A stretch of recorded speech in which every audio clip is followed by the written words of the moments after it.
Hello，大家好啊！歡迎收睇 Made by Music Soundtrack。今日就好開心啦，請到一位我好中意嘅全民音樂朋友上嚟同大家一齊傾偈啦。佢就係阿 Day 啊，大衛。Hello，大家好。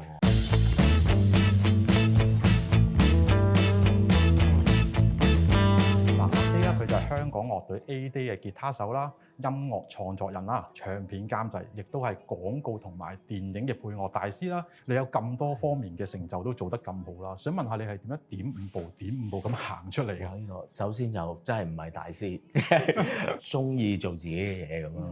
因為之前夾 band 咧夾咗一段時間啦，嗰陣時我記得係夾到有一段時間係有公司簽我哋咁樣嘅。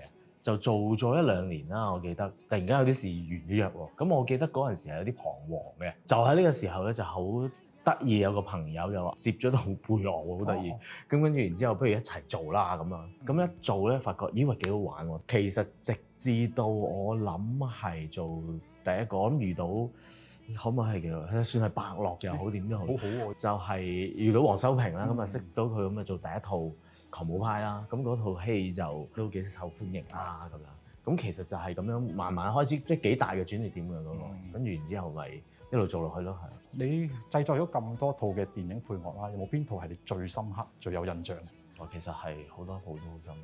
咁4拍4嗰個即係近啲我記得，咁嗰套戲咧其實就係音樂好關係嘅，係講一班人夾 band 咁樣啦。咁所以咧我哋創作個劇本嘅時候咧，其實已經要開始要一齊傾嘅。你係唔知個劇情係真係點拍出嚟係點樣。咁所以咧就作完之後咧，都好驚，因為佢好重要咁啊。有一首歌係 last，成套戲好似 round up 咁樣啦，係好深嘅印象就係謝安琪開始唱嘅時候咧，咁係好有感染力，咁佢演得好啦，好投入咁樣啦。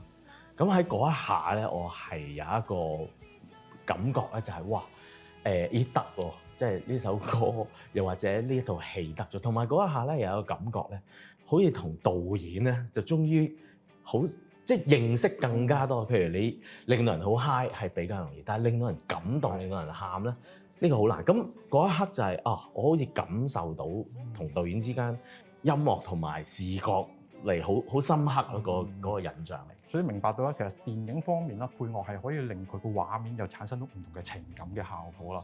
4拍4家族裏邊都有啲好多好正嘅音樂位置啦。嗱，佢嗰度個場景就係阿 Teddy 同阿 Wylie 第一次夾 band 嗰段音樂，點解會將 band 山呢個樣嘢放咗落去呢個位置度咧？第一就係因為係 Teddy 啦，咁佢好中意吉他，大家唔使講啦，係啊。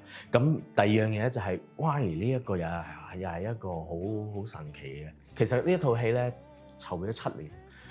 係啊，籌備咗7年，我第一次開會係7年前。有個小朋友佢覺得，但係唔知道喺邊度揾，係點樣樣。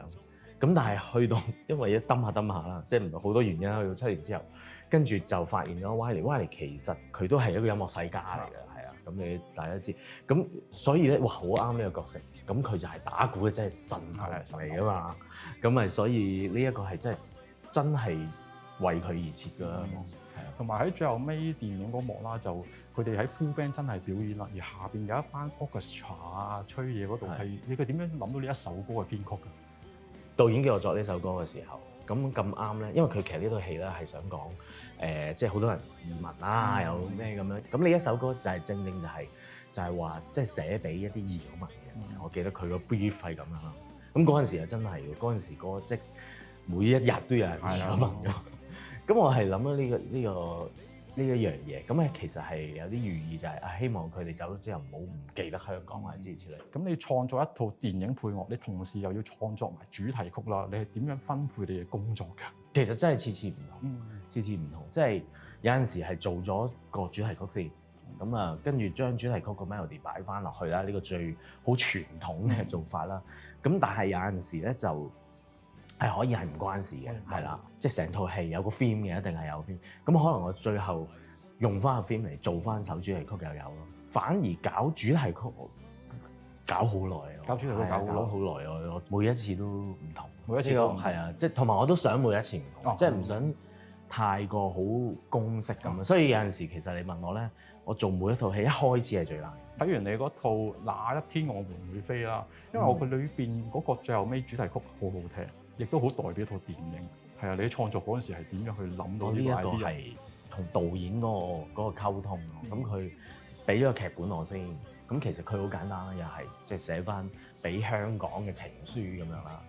佢嘅劇情就係裏邊其實好多人好有夢想，但係其實臨尾唔算係好達到嘅。所以咧，我哼下就哼咗句歌詞，就差一點我唔會飛咁樣。咁啊導演好中意，就用呢個名啦。咁本來套戲叫差一點我唔會飛，咁跟住佢哋就做嗰啲試影場，跟住啲人就講啦，差一點我就買飛，跟住又話唔知，喂差一點喎同你上一步咁樣，嗰啲好多啲咁嘅嘢，跟住好似話監製，喂唔好啦，唔好差一點啦，唔老禮，改做那一天咁樣咯，係啊。譬如又講下，譬如點五步又係啦，我嗰陣時即係佢，譬如有啲橋段咧，當時我一睇我就想喊啊，即係真係感動嘅，好熱血嘅呢套電影。係啊，嗰啲即係講翻啲新聞咧，即係譬如我哋如果係嗰個時代嗰啲，哇好有感染力嘅，即係嗰個即係好感動嘅。反而我記得有一場咧，佢就係、主角走出去，跟住另一邊咧，佢個 friend 咧就去劈友。係啊，嗰個又好正嗰個場景。係啦，咁嗰度咧，佢本來咧係 action 片音樂嗰啲嘅，咁但係我覺得喂唔對路，唔係呢啲嘢。我突然間想起係 Simon and Garfunkel 嗰首歌嗰啲《Sound of Silence》嗰啲咁樣嘅嘢，咁即係我覺得好 match 佢嗰種感覺嘅，做咗一啲咁樣嘅類似一啲 acoustic rock 咁樣嘅感覺嘅嘢咯。係啊，咁個導演又覺得喂正喎咁咯。又想問下 Day 你啦，如果咁樣平時平均做一套電影配樂，你要用幾多時間上去啊？其實有多有少，譬如你頭先我講，譬如金手指即係做咗3年咁，但係真係做足都做足咗1年咁樣。有啲就好趕，我唔得，俾到我要出街。但係我覺得咧，真係你要有3個月，3個月，我會希望有3個月。會唔會有時趕到覺都冇得瞓啊？嗱，我真係有試過有一套係講到好誇張，係喺 studio 瞓咁樣嘅，咁嗰種。我又覺得，因為有陣時咧，你諗唔到嘢就諗唔到嘢嘅，所以我就盡量都唔會咁樣咯，去平衡翻咯。即係分翻開，我呢個地方就真係做嘢啦，我休息就要需要去另外一個地方啦。係啊，即係咁樣咯。即係而家香港做電影成日都話 budget 唔夠，咁你喺配樂方面，你點樣去即係點營運啊？運用你嘅經費？點樣去分配？其實我覺得真係睇餸食飯，即係其實依家真係學識，就係諗嘅時候已經諗埋，我編嘅時候已經諗埋。喂，呢啲係真雞定假雞先？如果你係諗住係假嘢，你唔好喺度 violin solo 啦。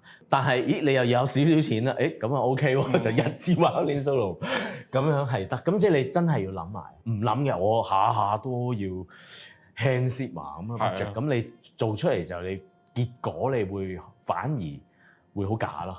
你拍攝嗰陣時啊，你攞靈感需唔需要經常去拍攝現場睇下當時嘅氣氛係點啊？定係導演佢剪好晒片俾你之後翻去再配樂嘅？其實就好少嘅。頭先講啦，譬如4拍4嗰啲真係嗰個同音樂有好大關係嘅，咁其實係有用啦，係啊。但係嗰啲咧其實都唔係攞靈感，因為你去到你已經做鬼晒㗎嘛。係啊，反而其他咧，我覺得咧，如果你有去過電影現場，你就知㗎啦。係完全係好混亂噶嘛，同埋你係好驚死我咪阻住人咧咁樣。我記得《狂舞派3》，佢最後拍嗰場咁都有去睇下佢嗰個力量係點，佢嗰件事係點樣。又想問阿 Day 啊，嗱，你有冇試過一個場景你已經做好咗段音樂啦，但係你睇咗剪接簿嘅模片之後啦，我又想改咗呢一段音樂，咁你就可以令呢個場景更加有升華嘅感覺，有冇呢啲位置啊？譬如金手指咧。有一段就係嗰啲匯豐嘅大班去開 party 咁樣嘅，即係跳舞，即係森巴舞嗰啲咁樣啦。咁跟住佢就轉慢鏡，咁一路咁樣去嘅。跟住我自己反而一睇到就係，喂唔係喎，嗰度可以玩啲嘢喎呢套戲。咁跟住我係擺咗首 hip hop 嘢啦，依家變咗，突然間捽碟咁樣變咗。咁啊導演就好中意嘅，因為我諗翻嗰個場景就係任達華喺張台，跟住有班着得好靚嘅喺度跳舞，跟住突然間煮就轉畫面係嗰段，我反而好有印象。我聽完都係啊，嗰段係我覺得係即係呢啲係神來之筆咯。我覺得反而我覺得嗰個係唔應該改㗎，因為佢一首跳舞嘅歌，你再聽翻即刻轉咗入 hip hop 係冇一個違和感嘅，好夾嘅。係啊，因為佢同埋個劇情咧亦都啱啊。佢去到嗰度其實就開始套戲咧就開始走下坡，你見到佢。咁而呢一個亦都表達到佢一個好似有啲邪惡啲咁樣嘅嘢啦，即係我自己好中意。好正啊，因為好紙醉金迷啊，代表到嗰個效果。係啊，咁反而呢個係做完之後咧，係俾翻剪接佢再修收一收息，收一收嗰度再靚啲咁樣。係你點解會諗到喺一套電影裏面放 jazz 嘅音樂上去咧？即係佢嘅年代啦，因為佢有 ballroom jazz 啊，咁其實即係嗰個 ballroom 佢一定係嗰個年代係玩 jazz 㗎啦。咁同埋即係呢個片咧，佢有啲 gangster 嘅 feel 啊嘛。咁係 jazz 係好啱啊，有少少罪惡感啊，好好聽喎。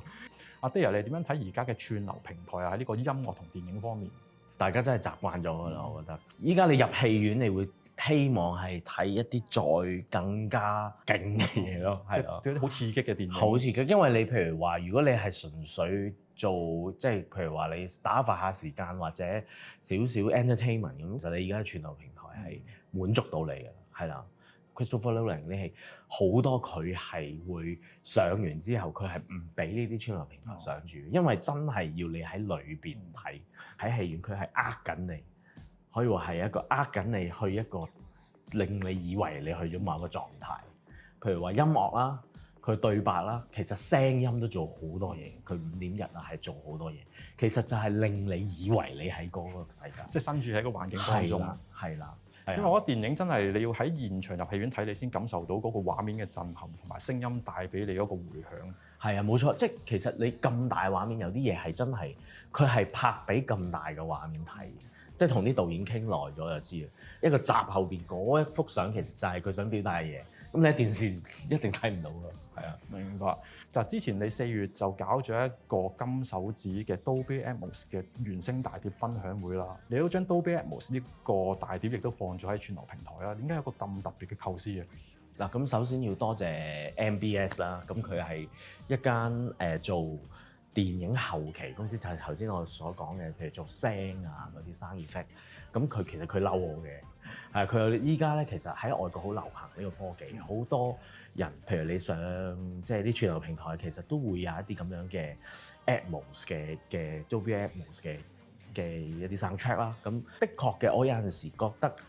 你睇套戲咧，嗰個音樂其實我做後期就知。咁你其實你如果譬如你喺 orchestra 錄咗 orchestra，你真係可以令到嗰個感覺咧係包圍住你，甚至真係仲好過你喺現場。因為喺電影戲院嘅時候咧，因為佢有對白啊，有聲 effect 咧，其實佢通常都好少你係真係淨係聽嘅音樂。其實有機會如果咁樣，你可以淨係整個 soundtrack，係你可以喺個環境齋聽音樂係已經係好好嘅事。咁我就去做呢樣嘢，金手指呢個佢係嗰啲餡係可以做到呢樣嘢嚇，有呢個效果嘅，好正啦！因為金手指呢隻大碟真係我自己覺得可以媲美到國際級數嘅，真係喺錄音啦、你編曲啦同埋 mixing 方面真係都擺咗好多心機落，好多心機，呢個真係好大劑㗎。係咯，我諗起都驚。我就想話你有冇諗過出翻黑膠碟啊？將佢其實即係要大家支持一下個需求咧，就唔係咁大，因為大家講真會好容易就係不如我買外國嘢啊，係咪先？即係變咗你真係有成本㗎嘛，我去製作。因為其實呢一個咧金手指其實都係我自知，因為啲心願嚟嘅，我覺得有記錄咯。係，所以大家咁一定要支持金手指呢隻原聲大碟嘅 soundtrack 啦。好多謝大家。咁你點解會諗到放喺唔同嘅呢個串流平台俾大家聽嘅？Dolby Atmos 嗰個制式嚟講咧，反而你喺呢啲串流平台咧，就即係佢先至有咯。如果你實體咧，反而你係要買Blu-ray 碟啊嗰啲。咁但係咧喺呢啲串流平台咧，如果你有 headphone 嘅話咧，你係可以接近到。咁當然出嚟嘅效果係會差啲嘅，係啦。咁我想問下佢 Dolby Atmos 嘅混音同你平時音樂嘅混音係咪都有唔同啊？唔同，完全唔同。如果 Dolby Atmos 佢個混音真係去翻，譬如話做電影嗰個，你係有翻個 theatre 坐喺度，然之後你係真係嗰個環境係 Atmos 嘅，係啦。譬如大 L 嗰首歌，你係聽到啲嘢係度飛嚟飛去，周圍飛嘅。同埋譬如話人聲，譬如有個女聲喺度opera 咁樣啦 ，Atmos 可以係上邊唱落嚟嘅。Atmos 好玩在就係佢可以有高度，即係佢係一個360度嘅嘢啦，咁樣。咁佢就係比較係嗰個感官上有唔同啦。好啦 ，CD 個 version 咧真係 for Hi-Fi 嘅。咁啊，因為咧我哋做電影嘅時候咧，我哋嗰啲 mixing 咧通常會幾爆咁樣，因為要一嘢打落你嘅心度咁樣，好震撼。咁但係Ken 嗰陣時又話：喂，唔得啊，太爆！我哋 Hi-Fi 唔會咁嘅，dynamic 多啲，咁有啲就唔好做咁即係 compress 得咁勁啦，咁就俾佢，然之後咧佢就重新再喺佢嗰個角度再搞，咁出到嚟都好好啊個效果。嗱，我哋呢個節目就係一個傳統啦，叫 Music Moment 啊。想問下 Day，你有冇邊一首歌你聽完喺嗰一刻嗰一秒係最有 touching、最有感覺嘅嗰一首歌啊？呢個 music moment 我係預備咗兩個 moment 嘅，第一個比較 emotion 啲嘅，我係好記得嗰陣時聽玉置浩二嘅《酒紅色的心》嗰張，佢係 cover 嗰張碟。咁我記得我聽個 moment 係因為嗰段時間咧，我係即係玩音樂可能唔係太順利啦，係啦。聽呢一張碟係成張碟聽嘅時候，我哇嗰刻好感動，咁就係喊咗出嚟嘅。我係覺得哇，點解可以咁好嘅？我就記得我喊個 moment。咁第二個咧就係講翻電影配樂有關。電影配樂一個最大同普通音樂佢係好緊要，就係佢個張力啦，個 tension。咁我想講咧就係反而係 silence 嗰個 moment。咁我講個例子你就知道，佢 Oppenheimer 成套戲90分鐘都係有音樂嘅，就係去到戲就係爆炸嗰刻，佢係 silence， 即係佢好似就係彷彿成套戲嗰個音樂最可以造就咗呢一秒鐘嘅 silence 咯。但係佢不能夠自己存在，佢係要用90分鐘嘅音樂去鋪排呢個位置，鋪排呢兩秒，所以係好特別嘅呢個。所以好正啦！睇到阿 Day 佢對音樂嘅熱愛啦，亦都俾音樂所感動，去到堅持做音樂啦。所以今日都好開心，多謝阿 Day 上到嚟同我哋大家一齊分享佢嘅經歷啦。嗱，今日咧我哋同大家分享就係咁多啦。如果大家想繼續留意阿 Day 嘅動向，佢嘅音樂啦，亦都可以去翻佢嘅 Facebook 啦、佢 IG 去留意佢嘅音樂嘅。我哋今日同大家講嘅就咁多啦，遲啲再同大家見面，拜拜。好，拜拜。